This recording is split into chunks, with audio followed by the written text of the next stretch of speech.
Legawa ya digawe legawa lho. Iya iki digawe legawa parine. Legawa putra kae lho sing iso dengling-dengling kae lho. Andekno jerene pake kok sitok tok sing sitok ora leh muni ngono e. Piye sitok apane sing sitok lho?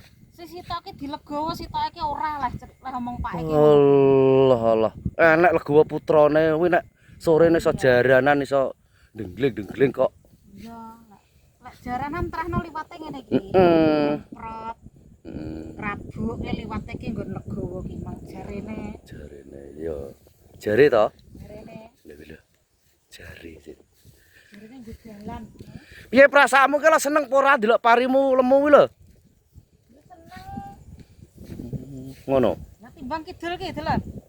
Timbang. Timbang kidul piye to? Ya ora timbang kok. Makanya sukete sampe kembang ora mbok jabuti kae. Lah ya suket loro ae kok wis. Oh sing jebul malah sukete. Ya ora apa-apa to. Yang penting kan parine lemu. Lah malah nyeneni terus. Bos ager ning sawah. Ngingeti suket ngono sampai kembang ora dijabut ngono kuwi. Lho.